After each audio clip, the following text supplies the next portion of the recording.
Assalamualaikum warahmatullahi wabarakatuh. Alhamdulillah, nahmaduhu wa nasta'inuhu wa nastaghfiruh wa na'udzu billahi min syururi anfusina wa sayyiati a'malina.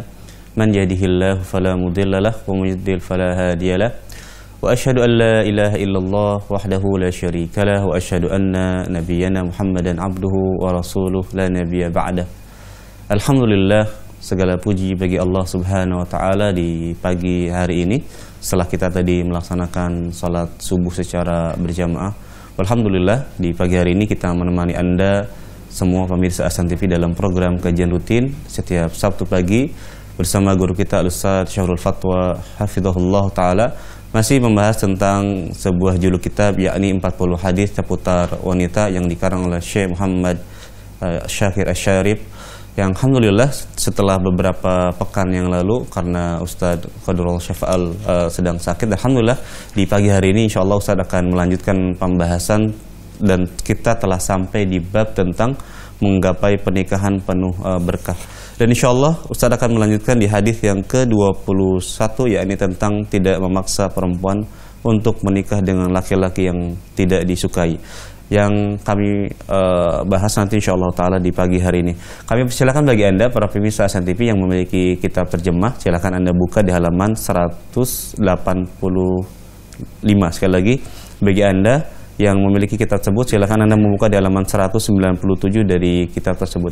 Dan nanti di segmen soal jawab kami berikan kesempatan bagi Anda juga untuk bisa bergabung, bertanya seputar tentang pembahasan yang nanti insya Allah disampaikan oleh Ustadz. Anda bisa bertanya secara langsung melalui layanan telepon di nomor 0813 1829 4352. Dan bagi Anda yang ingin bertanya melalui layanan pesan singkat, Anda juga bisa mengirimkan pertanyaan melalui SMS atau WhatsApp di nomor 0813 1445 5557. Nanti insya Allah pertanyaan-pertanyaan Anda akan kita bacakan setelah Ustadz menuntaskan pembahasan di pagi hari ini. Baik, sebelum Ustadz memulai pembahasan di pagi hari ini, kita sapa Ustadz terlebih dahulu. Assalamualaikum warahmatullahi wabarakatuh. Waalaikumsalam warahmatullahi wabarakatuh. Gimana Ustadz pagi hari ini kabarnya? Alhamdulillah. Insyaallah ya. Kita akan bahas di hadis yang ke-21 Ustadz. Ya, baik. 21. Kami persilakan kepada Ustadz untuk memulai pembahasan. Falyatafaddal masykuran.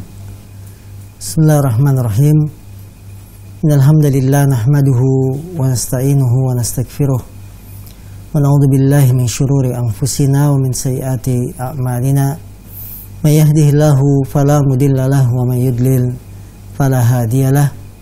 Asyhadu an la ilaha illallah wahdahu la syarikalah wa asyhadu anna Muhammadan abduhu wa rasuluhu la nabiyya ba'dah. Qala Allah tabaraka wa ta'ala, ya ayyuhalladzina amanu taqullaha haqqa tuqatih wa la tamutunna illa wa antum muslimun. Wa qala aidha ya ayyuhan nasu taqu rabbakumul ladzi khalaqakum min nafsin wahidah wa khalaqa minha zawjaha wa batha minhuma rijalan katsiran wa nisaa'a wattaqullaha alladzi tasaaluna bihi wal arham innallaha kana 'alaikum raqiba. Fa inna asdaqal hadis kitabullah wa khairal hadi hadi Muhammadin sallallahu alaihi wasallam wa syarrul umuri muhdatsatuha fa inna kulla muhdatsatin bid'ah wa kulla bid'atin dhalalah wa kulla dhalalatin fil nar. Alhamdulillah, para pemirsa dimanapun Anda berada, senang rasanya bisa kembali dalam kajian rutin kita 40 hadis wanita di setiap Sabtu pagi ba'da subuh bersama Ahsan TV. Dan kajian-kajian semacam ini harus terus kita laksanakan demi memberikan siraman rohani seorang muslim, memberikan makanan bagi hati seorang muslim.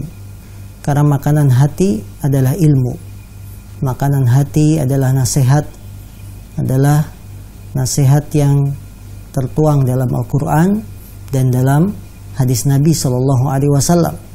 Kalau badan kita berikan asupan makanan minimal sehari 3 kali, maka tentunya memberikan makanan kepada hati harus lebih utama. Karena manusia tidak disebut sebagai manusia dengan fisik dan jasadnya saja. Manusia tidak disebut manusia hanya dengan fisik dan jasad. Fisiknya bagus, badannya sehat, kulitnya bagus, akan tetapi tidak beriman kepada Allah, tidak beriman kepada Nabi Shallallahu Alaihi Wasallam, maka fisik yang bagus tidak ada manfaatnya sama sekali, tidak berguna. Tapi hati yang beriman pada Allah, hati yang beriman kepada Rasul, ya, maka inilah yang akan bermanfaat tatkala kita menghadap Allah Subhanahu Wa Taala. Karena itulah Allah berfirman, yauma la yanfa'u malun wala banun illa man atallaha biqalbin salim. Pada hari tidak bermanfaat anak-anak, kekayaan, tidak berguna. Illa man atallaha biqalbin salim, kecuali yang datang menjumpai Allah SWT dalam keadaan hatinya yang selamat. Artinya apa hati yang selamat? Hati yang beriman pada Allah, yang selalu disirami dengan ayat-ayat Quran. Hati yang beriman kepada Rasul, yang selalu disirami dengan hadis-hadis Nabi SAW. Inilah makanan hati. Maka kalau dalam kehidupan dunia fisik kita perhatikan makanannya, takarannya, yang tidak boleh apa, maka tentu memperhatikan hati itu lebih utama. Apa yang tidak boleh bagi hati, yang bisa meracuni hati, sehingga hati ini menjadi beku, menjadi tidak menerima kebenaran, apa? Itu yang harus kita perhatikan. Kemudian makanan yang bisa menyehatkan hati apa? Menambah iman kita, menambah rasa takut kita kepada Allah, itu yang kita perhatikan. Karena itulah dengan mengaji, dengan membaca ayat Quran dan hadis-hadis Rasul, menjadi siraman bagi hati kita agar tetap hidup, agar tetap beriman pada Allah dan Rasul yang akan kita bawa sampai hari kiamat nanti. Saudara-saudariku yang dimuliakan Allah SWT, alhamdulillah kita sampai hadis ke-21 dari pembahasan tentang kitabun nikah, yang menggapai pernikahan bahagia. Hadis ke-21 berbicara tentang qala al-mu'allif rahimahullah, babun la tujbarul mar'atu ala zawaji mimman la targob. Fa in zawwajaha waliyuha bi ghairi idniha fakarihat dzalik fanikahuhu mardud. Bab seorang wanita tidak dipaksa untuk menikah dengan orang yang dia tidak sukai. Apabila walinya memaksa untuk menikahkannya dengan orang yang dia tidak suka tanpa izinnya, kemudian dia tidak suka, maka pernikahannya batil alias ditolak. Kita baca hadisnya, an Ibni Abbasin anna jariyatan bikran atatin nabiyya sallallahu alaihi wasallam fadzakarat anna abaha zawwajaha wa hiya karihah fa khayyaraha an-nabiyyu sallallahu alaihi wasallam. Dari sahabat Ibnu Abbas bahwa ada seorang wanita yang masih gadis datang kepada Nabi sallallahu alaihi wasallam menyebutkan bahwa bapaknya telah menikahkan dia dengan seorang yang tidak dia sukai. Maka Nabi SAW memberikan pilihan kepada wanita tersebut antara melanjutkan pernikahannya atau membatalkannya. Hadis ini bercerita bahwa ada seorang dari kalangan kaum muslimin, ya, seorang ayah, dia menikahkan anak putrinya dengan laki-laki pilihan ayahnya, sementara putrinya itu tidak suka. Ketahuilah kaum muslimin, pernikahan itu harus dibangun di atas suka sama suka, ridho sama ridho. Tidak boleh ada paksaan dalam pernikahan. Karena itu dalam proses menuju akad nikah, seorang wanita boleh memilih, ya, berkenalan terlebih dahulu. Kemudian dari perkenalan ini apakah dia akan melanjutkan pada proses berikutnya ataukah tidak. Kalau memang dengan keridoan, kerelaan hati siap melanjutkan, maka proses berikutnya adalah melihat calon suami, melihat calon istri, sebagaimana yang sudah kita bahas pada hadis sebelumnya. Nah, dalam melihat ini pun tidak ada paksaan, karena disinilah baru akan berjumpa secara offline, kalau istilah sekarang, langsung ketemu, baru tahu, oh ini yang kemarin kenalan sama saya ternyata dia orangnya seperti ini, ya, sifatnya seperti ini. Jika dalam proses saling melihat ini tidak ada rasa suka, maka jangan dilanjutkan pada proses berikutnya dengan lamaran atau akad nikah. Maka Islam sangat memperhatikan keridoan masing-masing pasangan dalam menikah. Karena bagaimanapun juga, saudara-saudariku yang dimuliakan Allah SWT, pernikahan yang dibangun di atas paksaan, ketidaksukaan akan menimbulkan permasalahan di kemudian hari. Dan itu terbukti ya dalam kasus-kasus pernikahan yang ada, bila seorang anak dijodohkan misalkan oleh ayahnya tanpa keinginan putrinya sendiri. Yang terjadi apa? Dilaksanakan akad nikah dalam keadaan terpaksa, selang beberapa bulan terjadi perpisahan, perceraian. Maka tidak ada dalam Islam yang namanya paksa memaksa dalam menikahkan anak-anak putri kita. Harus sesuai dengan keriduannya. Ketika Rasulullah mendapat laporan dari wanita ini bahwa bapak saya menikahkan saya dengan laki-laki yang tidak saya suka, maka Nabi memberikan pilihan kepada anak ini. Artinya, kalau kamu ingin melanjutkan pernikahan ini, silakan. Ya, walaupun dipaksa, tapi ternyata setelah hari pertama timbul rasa suka, silakan lanjutin. Tapi kalau kamu tidak suka, benar-benar tidak ridho dengan pilihan bapaknya, maka boleh untuk dibatalkan pernikahan tersebut, ya, sehingga dua insan yang sudah akad nikah ini bisa bercerai, karena tidak boleh melanjutkan pernikahan dalam keadaan terpaksa.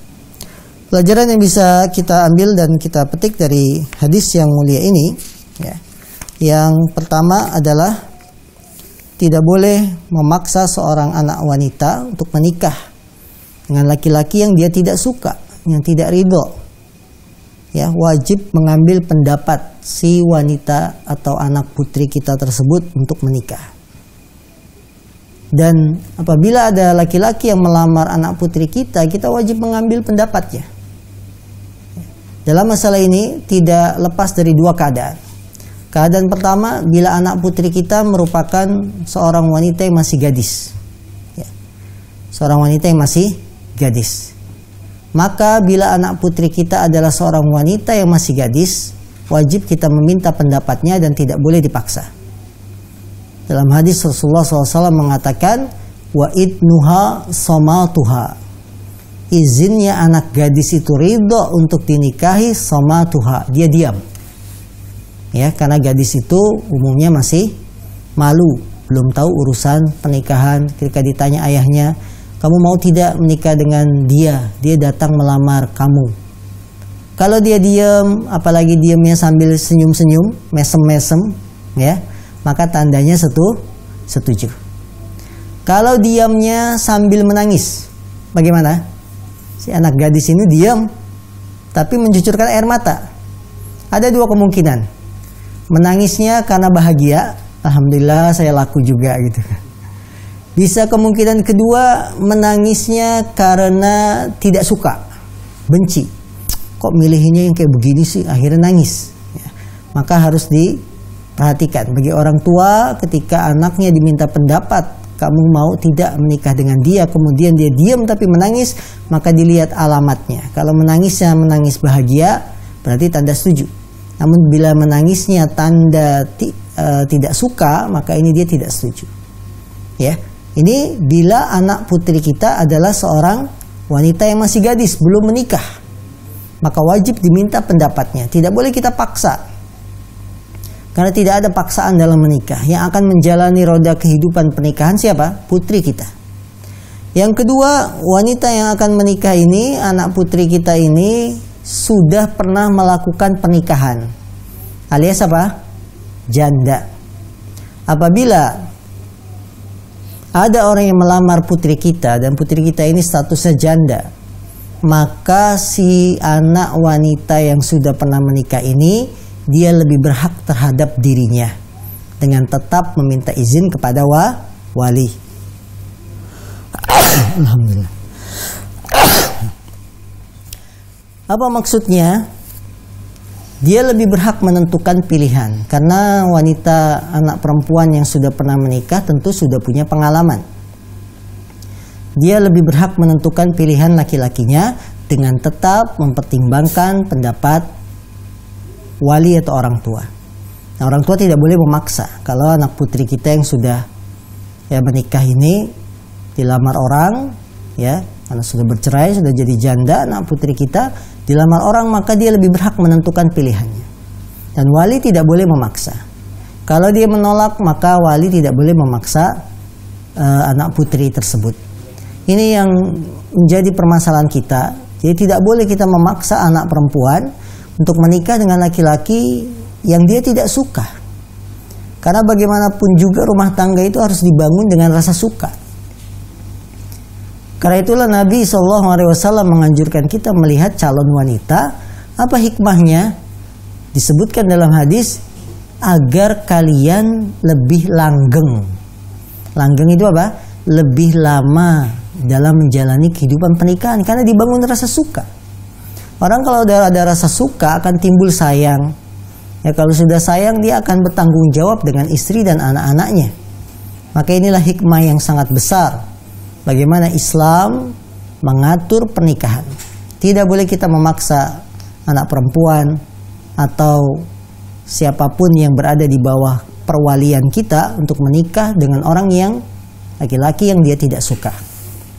Pelajaran kedua yang bisa kita petik dari hadis ini, tidak setujunya seorang anak perempuan atas pilihan bapaknya, hal itu tidak membuat tercela seorang anak wanita. Jadi kalau ada putri kita dilamar, kemudian dia nggak setuju, dia menolak pilihan bapaknya, ini tidak dianggap sebagai celaan bagi seorang anak wanita. Karena bagaimanapun juga dia punya pilihan, berhak untuk menolak pilihan ayahnya kalau memang dia tidak suka. Dan itu tidak menjadi hal kamu anak durhaka, tidak.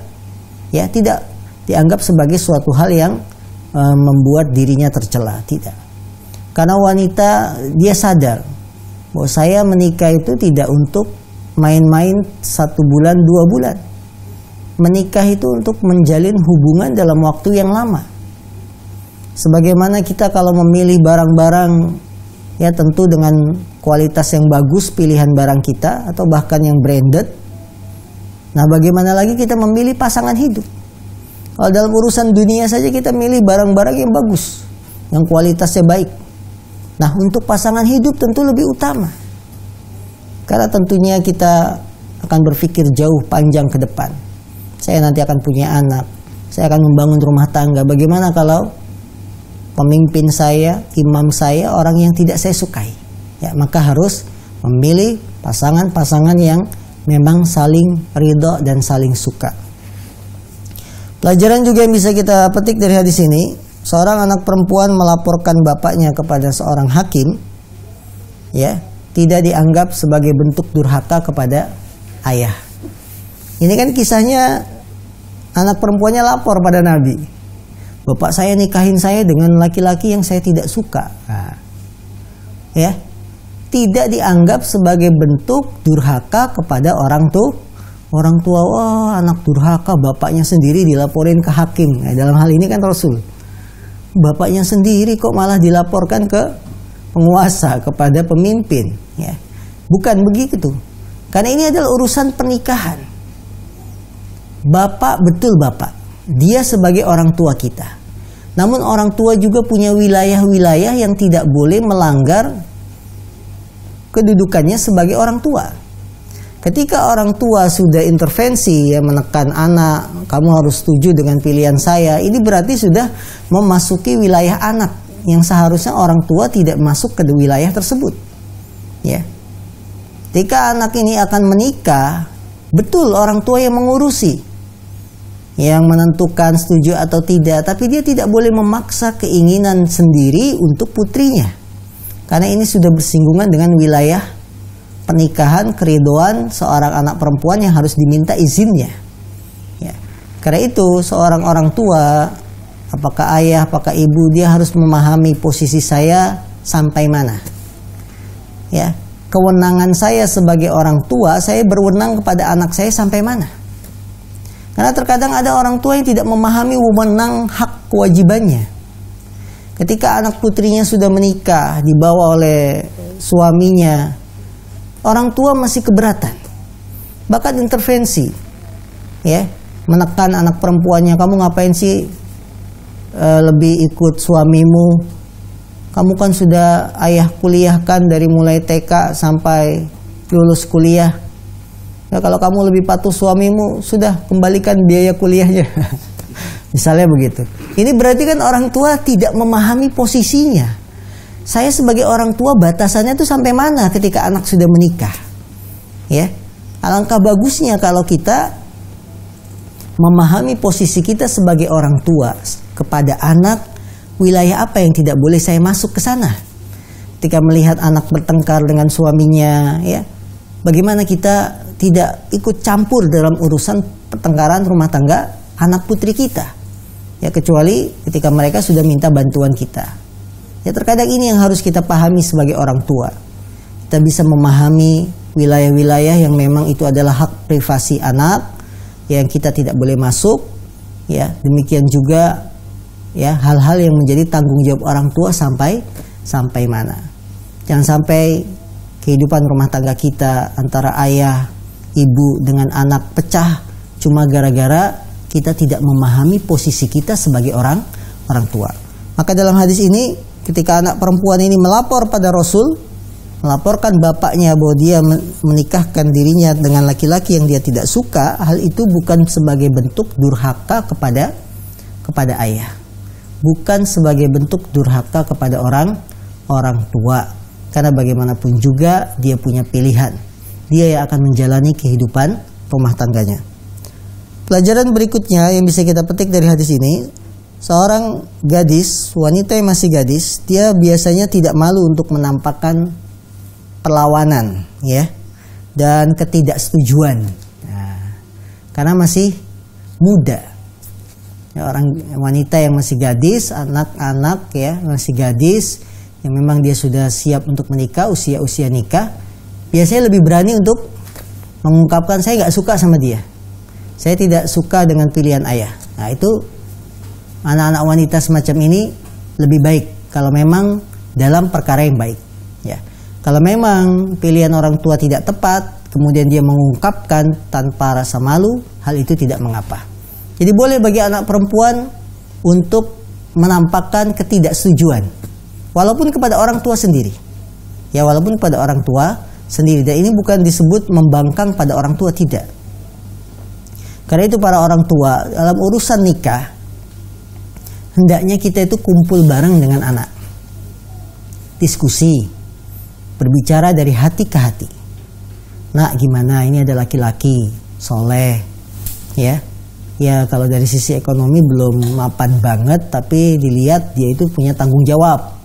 Ya, diskusi sama anak. Anaknya inginnya seperti ini, ayahnya ingin seperti ini. Diskusi, berbicara dari hati ke hati.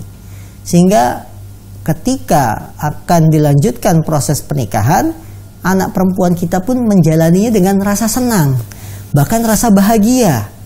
Dia siap menyambut hari pernikahannya, bahkan dia akan mempersiapkan gaun pilihannya misalkan, ya, atau bahkan mempersiapkan apa yang perlu dipersiapkan dari pengurusan surat-surat. Dia akan semangat.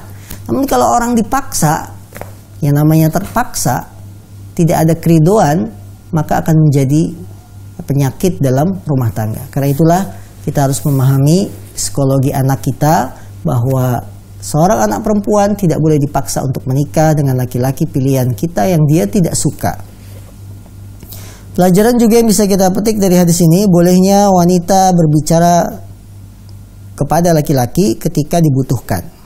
Contohnya ketika meminta fatwa, ketika mengeluh, ya, dan seterusnya.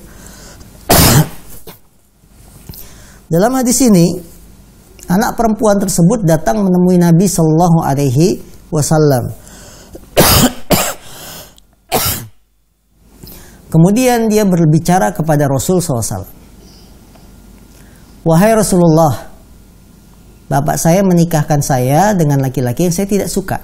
Ini menunjukkan wanita boleh berbicara kepada laki-laki indal hajah. Apa indal hajah? Ketika ada kebutuhan. Tidak ada masalah. Jadi wanita berbicara dengan laki-laki yang bukan mahram dibolehkan kalau memang ada kebutuhannya. Dan pembicaraannya pun sesuai dengan apa yang dia butuhkan. Wanita ini datang kepada Rasul, wahai Rasulullah, ayah saya menikahkan saya dengan laki-laki yang saya tidak suka. Sudah sampai situ.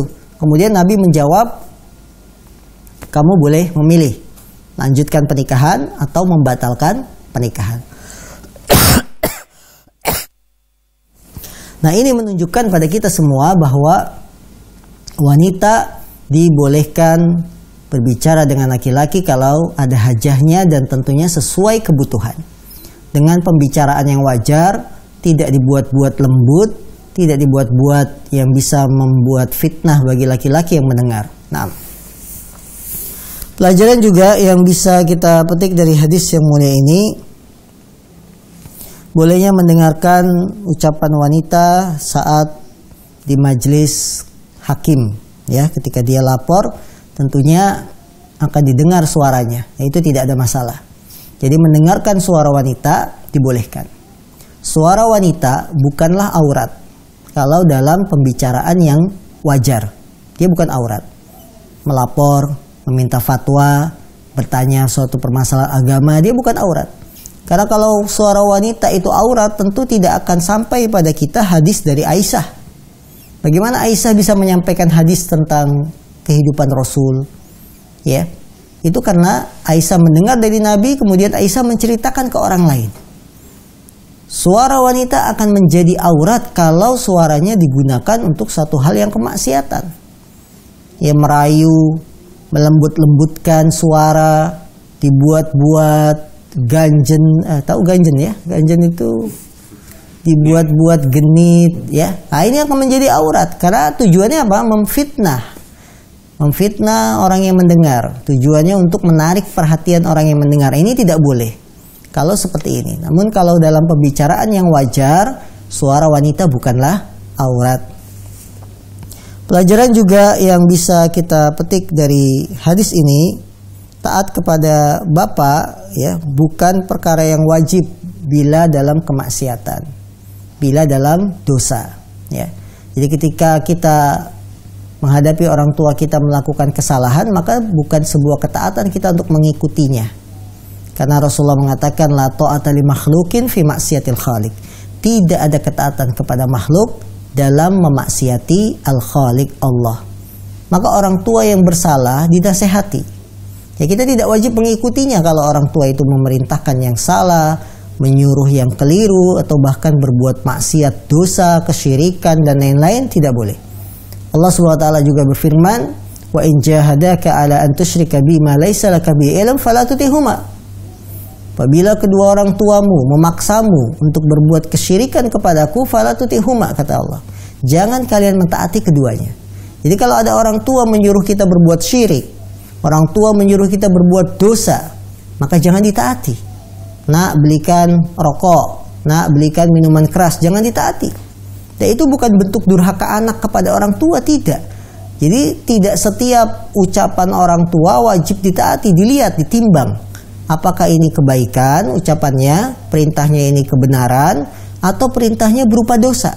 Bila dosa dan maksiat, walaupun yang mengatakan adalah orang tua, tidak boleh taat. Karena Nabi kita, Nabi Muhammad SAW mengatakan, tidak ada ketaatan kepada manusia dalam memaksiati Allah.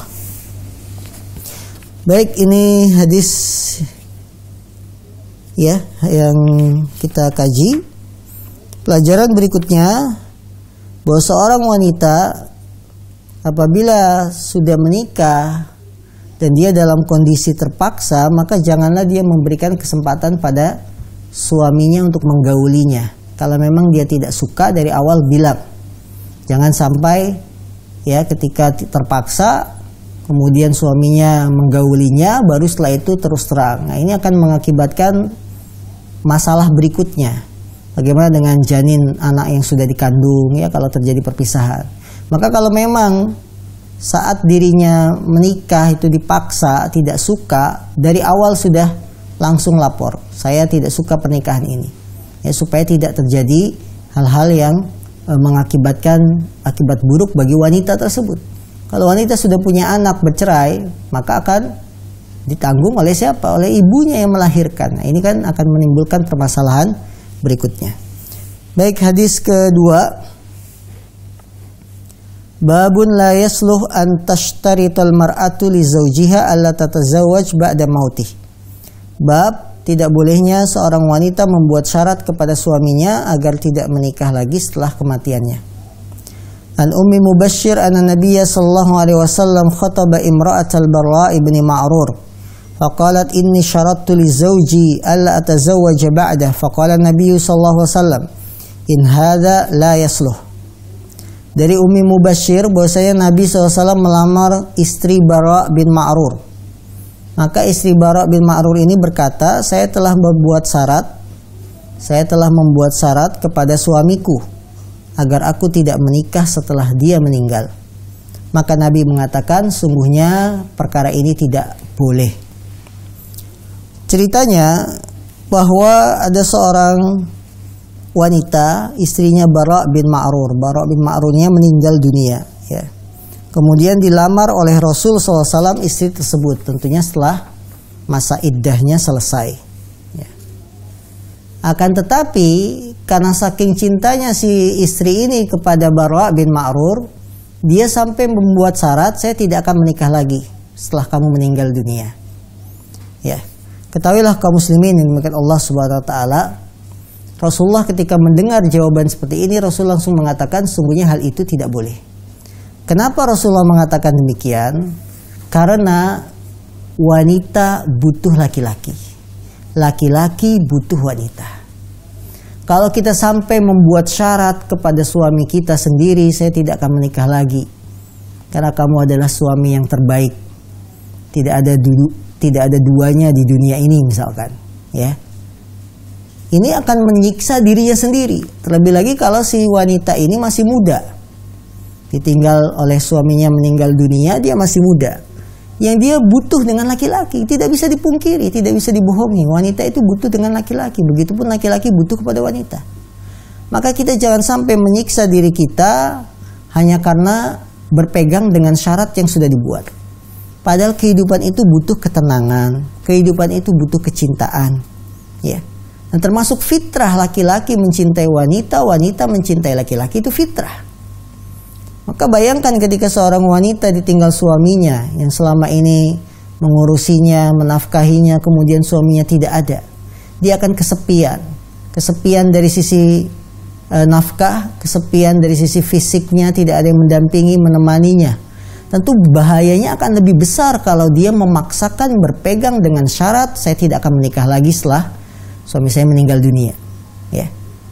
Dia akan mengalami ini, tekanan batin berat. Terlebih lagi kalau ada laki-laki yang ingin melamarnya, kemudian dia tolak hanya karena saya berpegang dengan syarat yang sudah saya buat untuk suami saya, tidak boleh. Ya, akan membuat sengsara hidupnya. Apakah dia akan sanggup menjalani kehidupan yang lama ketika dia masih berusia 30 tahun ditinggal oleh suaminya? Kan berat sekali. Maka jangan sampai kita mengorbankan jiwa kita, ketenangan kita, kedamaian kita, kebahagiaan kita hanya karena berpegang dengan syarat tidak mau menikah lagi setelah suaminya meninggal dunia. Pelajaran yang bisa kita petik dari hadis yang mulia ini, yang pertama, boleh bagi seorang laki-laki yang soleh untuk berbicara kepada wanita yang sudah janda ketika melamarnya. Ya, laki-laki yang soleh boleh mendatangi wanita janda dengan tujuan untuk melamarnya, menikahnya, boleh. Tapi ingat, hal ini tidak boleh dilakukan ketika wanita janda tersebut masih dalam masa iddah. Masa iddah itu apa? Yaitu masa tunggu. Kalau seorang istri ditinggal meninggal dunia oleh suaminya, maka dia harus menunggu masa iddah. Kalau tidak hamil, ya 4 bulan 10 hari. Tapi kalau seorang istri ini ditinggal suaminya dalam keadaan hamil, maka masa tunggunya sampai melahirkan. Nah, di masa-masa tunggu ini tidak boleh seorang janda menerima lamaran laki-laki, tidak boleh. Ya. Laki-laki yang sudah berniat ingin menikahi janda tersebut, kalau tahu masih masa iddah, tidak boleh terus terang saya akan menikahi kamu, tidak boleh. Yang boleh apa? Memberikan isyarat, memberikan kode. Kodenya kode keras, ya. Jadi kalau ada janda masih masa iddah, jangan terus terang, tapi berikan kode, isyarat. Bagaimana kodenya? Ya, bisa bilang, wanita seperti kamu tidak pantas disia-siakan. Ya, Ya, wanita seperti kamu tidak pantas disia-siakan. Nanti kan wanita yang akan mikir, apa maksudnya tidak pantas disia-siakan? Oh, dia ingin menyelamatkan saya. Ya, laki-laki kan gitu ya, kalau ngelihat janda selamatin tuh dia kan gitu. Bisa dengan kode keras. Yang penting tidak terus terang ingin menikahi kamu. Harus ada isyarat dulu. Nah, kalau masa iddahnya sudah selesai, barulah boleh terus terang melamar wanita janda yang ditinggal mati oleh suaminya. Terus terang untuk ingin menikahinya tidak ada masalah, dan itu boleh. Tapi dengan syarat pembicaraan sesuai kebutuhan, tidak melampaui batas. Yang kedua, pelajaran bisa kita petik dari hadis ini, tidak halal bagi seorang istri untuk membuat syarat kepada suaminya untuk tidak menikah lagi. Dan juga tidak boleh bagi seorang suami membuat syarat kepada istri untuk tidak menikah lagi kalau istrinya meninggal dunia. Jadi kaum muslimin, betapapun besarnya rasa cinta dan sayang kita kepada istri, betapa besar pun rasa cinta sayang kita kepada suami, jangan saling membuat syarat kamu jangan nikah lagi. Ya. Biarkan sudah kehidupan berjalan. Apa adanya, kita pasrahkan.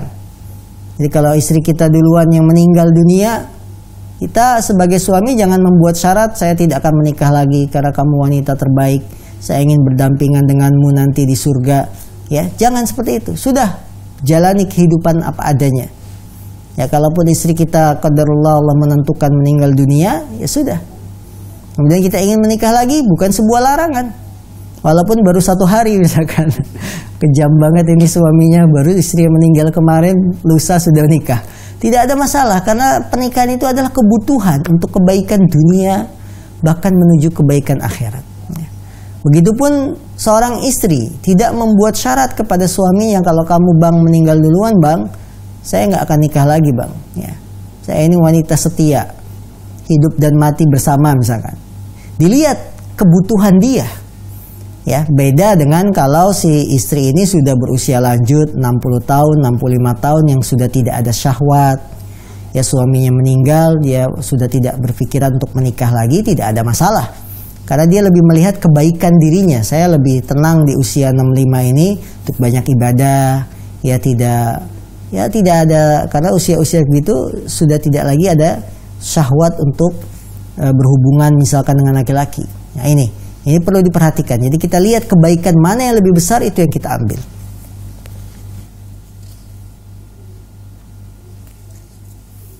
Kemudian pelajaran juga yang bisa kita petik dari hadis ini, bolehnya laki-laki berbicara pada wanita dan wanita berbicara pada laki-laki untuk satu kebutuhan, ya, untuk satu kebutuhan dan tidak menimbulkan keraguan-raguan di masyarakat.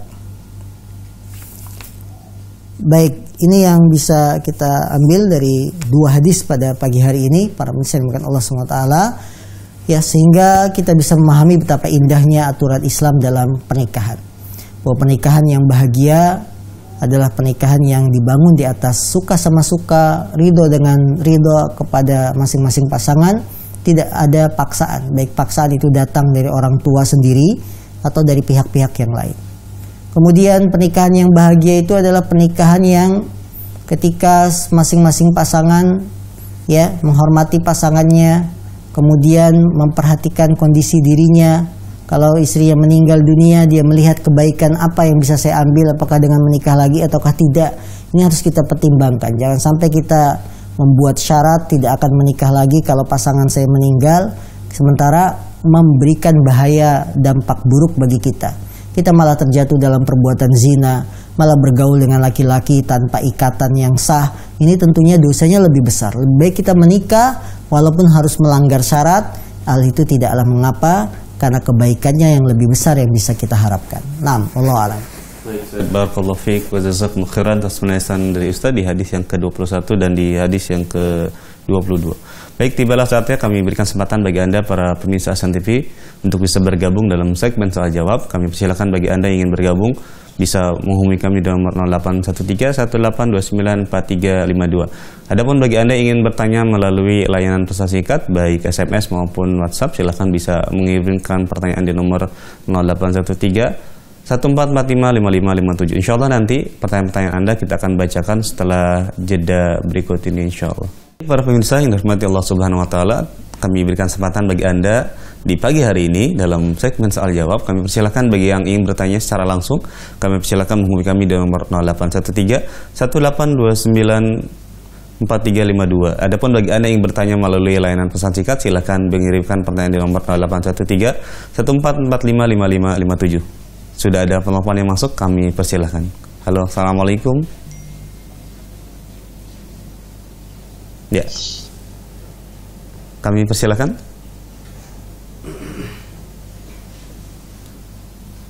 Sudah terhubung.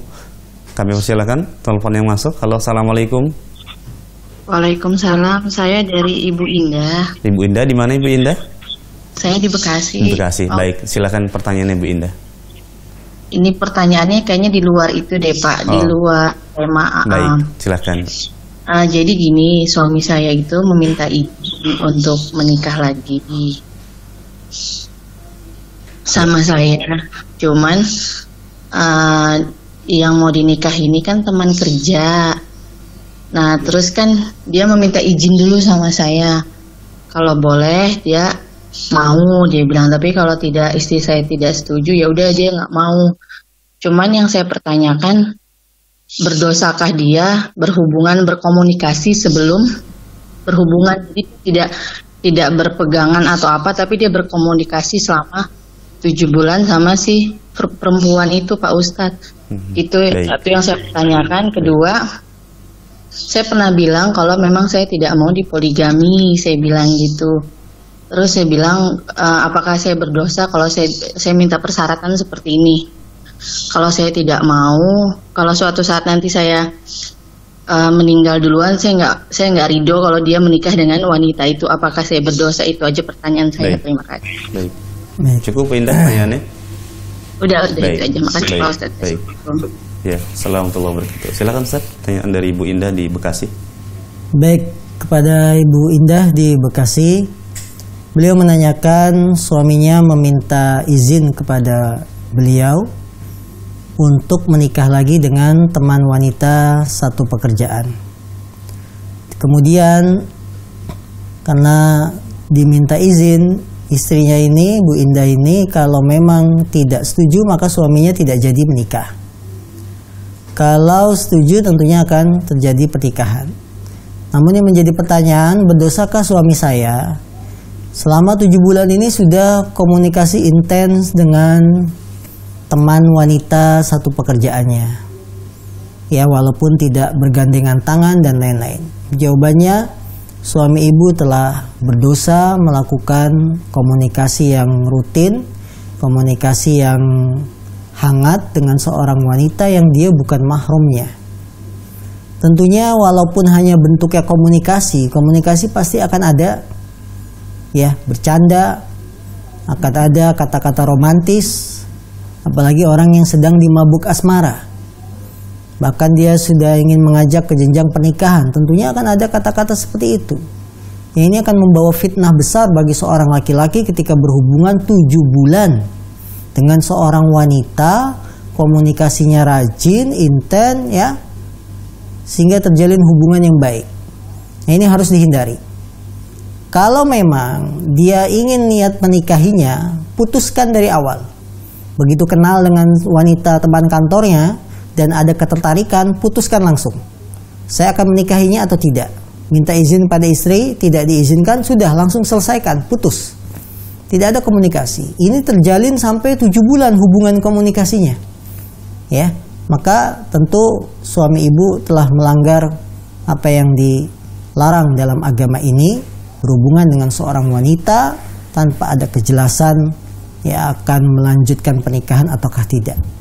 Kalau komunikasinya dalam rangka misalkan sudah sama-sama setuju, istri sudah menyetujui si pertamanya, kemudian mau menginjak jenjang pernikahan, komunikasinya dari sisi kita urus surat nikahnya di mana, hanya yang wajar-wajar saja, tidak ada masalah. Tapi ini sudah pacaran namanya kalau 7 bulan menjalin hubungan dengan seorang wanita yang bukan mahramnya, ya, sampai ada ketertarikan dan seterusnya, ini tidak boleh. Yang kedua, salahkah saya kalau membuat syarat saya tidak mau dipoligami? syarat semacam ini sudah disebutkan oleh para ulama. Sudah disebutkan oleh para ulama. Di antara Imam Ibnu Qudamah mengatakan bahwa syarat semacam ini syarat yang boleh ketika wanita membuat syarat saya tidak mau dipoligami. Karena dengan membuat syarat ini tidak ada wanita yang termadoroti. Tidak ada wanita yang terkena dampak buruknya. Berbeda dengan syarat ceraikan dia kalau kamu ingin menikah dengan saya. Ya, misalkan ada wanita ingin dijadikan istri kedua. Kemudian wanita ini berkata, ceraikan istrimu yang pertama kalau kamu ingin menikahi saya. Ini syarat yang tidak boleh. Kenapa tidak boleh? Karena ada yang terkena dampak buruk yaitu istri pertama. Adapun membuat syarat saya tidak ingin dipoligami, tidak ada seorang wanita pun yang terkena dampak buruknya. Ya, walaupun satu Indonesia wanita patah hati semua misalkan, ternyata dia nggak boleh poligami ya gitu. Ini syarat yang dibolehkan. Ya. Apakah saya berdosa dengan mengatakan kalau saya meninggal pun saya tidak akan ridho kamu menikah dengan dia? Ini lain lagi urusannya. Ya. Lain lagi urusannya. Karena kalau seorang sudah meninggal dunia, tentu suami pun memikirkan bahaya yang bisa dia terima kalau dengan tetap tidak menikah. Tentunya kalau menikah lebih besar manfaatnya, lakukanlah pernikahan ketika istri sudah tidak ada, ya, karena melihat kebaikan yang lebih besar untuk menghindari keburukan yang lebih besar. Nah, Allah a'lam. Baik, jazakallahu khairan atas jawaban dari pertanyaan dari Ibu Indah di Bekasi. Kami berikan kesempatan berikutnya pertanyaan melalui layanan pesan singkat yang sudah masuk. Kita akan bacakan dari pertanyaan-pertanyaan yang sesuai dengan materi kita di pagi hari ini dulu. Yang pertama dari Ibu Hati Mariati di Banjar Patroman. Assalamualaikum warahmatullahi wabarakatuh. Ustadz izin bertanya. Saya pernah mendengar kajian dari seorang ustadz di tempat kami bahwa seorang istri yang ditinggal suaminya jika ingin bersama suaminya di surga nanti, jadi tidak menikah lagi seperti para istri Rasulullah Sallallahu Alaihi Wasallam, semuanya tidak menikah karena semua istri Nabi ingin bersama Nabi di surga. Mohon penjelasan dari ustadz terkait tentang hal ini. Barakallahu fiik. Baik, ada hadis yang sahih bahwa wanita itu, istri akan berkumpul dengan suaminya yang terakhir. Ya, bahwa istri akan berkumpul dengan suaminya yang terakhir. Ketika suami meninggal, kemudian istri sendirian dalam kehidupannya dan dia ingin berkumpul dengan suaminya, maka ini keinginan yang wajar, karena dia ingin berkumpul dengan suaminya. Kalau dia menikah lagi, maka tentunya dia akan berkumpul dengan suaminya yang terakhir, yaitu suaminya yang kedua dan seterusnya. Nah, maka keinginan semacam ini berkumpul dengan suami di surga jangan sampai menghalangi kita atau membuat diri kita jatuh ke dalam dosa yang lebih besar. Kita ingin kumpul dengan suami di surga, tapi kita berhubungan dengan laki-laki tanpa ikatan, yang tentu ini dosa besar. Ya, tentunya ini tidak boleh seperti ini. Tidak boleh seperti itu. Ya. Lebih baik kita memilih menikah lagi dengan mencari calon suami yang baik atau bahkan lebih baik. Atau kita berdoa sebagaimana doanya Ummu Salamah. Ketika ditinggal mati oleh suaminya, dia berdoa, ya Allah, berilah aku pahala terhadap musibahku ini dan gantikan untukku dengan yang lebih baik. Ternyata yang menggantikannya suami yang meninggal siapa? Rasulullah, Nabi yang mulia Sallallahu Alaihi Wasallam. Boleh. Ya, kita minta yang lebih baik. Jangan sampai mengatakan saya akan ingin kumpul dengan suami saya di surga karena dia yang paling baik. Tidak. Kita minta kepada Allah yang lebih baik. Ya, dilihat mana yang lebih besar manfaatnya.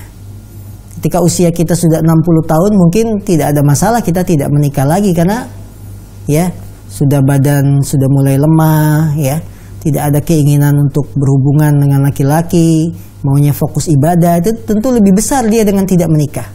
Tapi ketika usia masih muda, dia tidak menikah lagi, akan membuat fitnah, menjadi janda pembicaraan di lingkungan, dia sendirian, kemudian banyak laki-laki yang kadang menggodanya, tentunya ini fitnahnya lebih besar. Maka kita harus perhatikan hal ini, ya. Adapun berdalil dengan istri Nabi yang tidak menikah lagi karena ingin berkumpul dengan Rasulullah, kami katakan siapa yang lebih baik dari Rasul SAW? laki-laki mana yang lebih baik dari Rasul SAW. Makanya para istri Nabi tidak menikah lagi wajar, karena dia ingin menjadi pendamping Rasul SAW. Karena tidak ada laki-laki yang lebih hebat dari Rasul. Kalau suami Anda itu seperti Rasul, baru boleh Anda tidak nikah lagi. Ya, tapi suami kita kan bukan Nabi dan Rasul. Masih ada kemungkinan suami kita disalib oleh laki-laki yang lebih baik. Tapi kalau Rasulullah udah laki-laki paling baik. Ketika istri-istri Rasul dipilih menjadi istri Rasulullah, maka mereka bersyukur. Karena ini laki-laki yang paling sempurna. Sehingga wajar mereka tidak ingin menikah lagi. Kalau kita siapa? Suami kita siapa? Ya, bukan orang yang paling baik sedunia, tidak. Makanya Ummu Salamah, beliau berdoa, ya Allah berilah aku pahala terhadap musibahku ini ketika suaminya meninggal. Dan gantikan untukku yang lebih baik. Karena suaminya bukanlah Rasul, maka digantikan yang lebih baik, yaitu Rasulullah SAW. Nah, Allah khairan atas jawaban dari Ibu Hati Mariati di Banjar Patroman. Semoga apa yang disampaikan Ustaz bisa dipahami. Sudah ada telepon yang masuk, kami persilakan kembali di nomor 0813-1829-4352. Kami persilakan. Halo, assalamualaikum. Waalaikumsalam warahmatullahi wabarakatuh. Dengan siapa, di mana Pak? Ini dari Payakumbuh, Sumatera Barat. Baik, di Payakumbuh. Kami persilakan Pak, pertanyaannya silakan. Ya. Ini mungkin hanya di luar tema nih Ustaz. Silakan Pak. Ini ada nih sekelompok jemaah ngajak keluar 3 hari, 40 hari. Dan apa ada dalilnya apa ada dalilnya itu Ustaz? Baik. Cukup. Itu aja Ustaz. Baik. Terima kasih. Assalamualaikum warahmatullahi wabarakatuh. Assalamualaikum warahmatullahi wabarakatuh. Baik, terima kasih Pak di Payakumbuh, Sumatera Barat ya. Pertanyaannya adalah ada jamaah yang mengajak keluar rumah sekian hari mendatangi satu tempat. Apakah itu ada contoh dari Nabi SAW? Silakan Ustaz. baik, kaum muslimin yang dimuliakan Allah Subhanahu wa taala, kita berdakwah menyampaikan kebaikan kepada manusia adalah satu hal yang baik. Rasulullah mengatakan, man dalla ala khairin falahu ajru mislih. Barang siapa yang menunjuki kepada kebaikan kepada orang lain, falahu mislu ajru fa'ilihi, maka dia mendapatkan pahala semisal orang yang melakukannya. Dakwah adalah sebuah amalan mulia, tujuan yang baik, karena dia termasuk amar ma'ruf nahi mungkar. Akan tetapi dalam dakwah, bahwa cara-cara dakwah itu harus mengikuti apa yang sudah diajarkan oleh Nabi kita yang mulia Sallallahu Alaihi Wasallam. Kalau ada yang berdakwah dengan membuat sinetron, sandiwara, ya, yang di sana bercampur laki-laki perempuan, di sana ada menyembah patungnya misalkan, tapi tujuannya dakwah, maka cara seperti ini dakwah yang tidak diterima karena tidak diajarkan oleh Rasulullah SAW. Kita ingin berdakwah kepada orang-orang yang berbuat maksiat, tapi dengan cara mengundang penyanyi wanita. Penyanyi wanita yang melantunkan syair-syair lagu-lagu rohani yang bisa menggugah orang maksiat jadi taubat. Kemudian pelaku maksiatnya ini taubat karena mendengarkan lagu-lagu dari seorang wanita, berhasil dakwahnya. Tapi cara dakwah semacam ini dakwah yang tidak benar, tidak sesuai dengan apa yang diajarkan oleh Rasul Shallallahu Alaihi Wasallam. Karena Nabi dakwah di masyarakat yang paling buruk, masyarakat jahiliyah, tapi tidak ada ceritanya Nabi dakwah dengan mengundang penyanyi wanita agar mereka tobat, atau dengan membuat acara sandiwara dan lain-lain agar mereka taubat. Tidak. Maka cara dakwah harus diperhatikan. Berkaitan dengan pertanyaan, ada orang yang mengajak saya keluar sekian hari dalam rangka dakwah. Maka cara semacam ini pun tidak dibenarkan. Kenapa tidak dibenarkan? Satu, bekal apa yang akan Anda sampaikan kepada orang? Karena dakwah itu harus berdasarkan ilmu. Balighu anni walau ayah. Sampaikan dariku walaupun satu ayat. Kita menyampaikan satu ayat kepada manusia boleh, baik, tapi anni, dariku. Artinya apa? Penjelasan ayat itu dari Rasulullah, bukan ngarang-ngarang kita jelaskan, kita tafsirkan, ya. Kita nyampaikan satu hadis kepada manusia baik, tapi harus hadisnya anni, yang dariku, bukan hadis yang dibuat-buat palsu. Ya. Jadi kita keluar berdakwah pada manusia, apa sumbernya? Apa dasarnya kita berdakwah? Apakah kita orang yang berilmu? Ya. Kemudian yang kedua, dakwah dengan menentukan ini 3 hari, ini 7 hari, bahkan bisa 3 bulan, 4 bulan. Wilayah dakwahnya pun nanti puncaknya di IPB, India, Pakistan, Bangladesh. Ini apa? Ketentuannya dari mana? Bukankah dakwah itu rahmatan lil alamin buat seluruh manusia? Ya sesuai dengan kemampuan kita. Terlebih lagi sampai meninggalkan anak istri terbengkalai 40 hari karena tujuan dakwah, ini tidak boleh. Melanggar kewajiban kita sebagai suami. Maka tinggalkanlah ajakan teman semacam ini dan teruslah belajar. Berdakwahlah mulai dari keluarga kita, istri dan anak, orang tua. Semoga Allah memberkahi Anda. Nah. Baik, jazakallahu khairan atas jawaban dari penanya tadi di Payakumbuh, Sumatera Barat.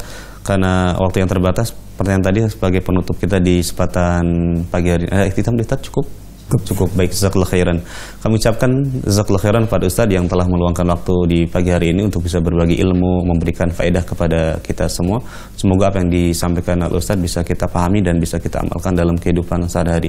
Dan kami juga ucapkan jazakallahu khairan kepada para pemirsa Ahsan TV yang menyimak tayangan kajian rutin ini. Semoga apa yang disampaikan bisa bermanfaat untuk kita semua. Dan mohon maaf sekali lagi ada pertanyaan-pertanyaan melalui layanan pesan singkat yang belum sempat kami bacakan karena memang waktu yang terbatas. Insyaallah ta'ala di Sabtu yang akan datang, jika Allah mudahkan, kita akan ulangi pertanyaan-pertanyaan yang sudah dikirimkan insyaallah. Ini saja perjumpaan kita di pagi hari ini. Kami atas nama kru yang bertugas mohon maaf jika ada kekurangan. Kita tutup dengan doa kafaratul majlis. Subhanakallahumma wa bihamdika asyhadu an la ilaha illa anta astaghfiruka wa atubu ilaik. Assalamualaikum warahmatullahi wabarakatuh.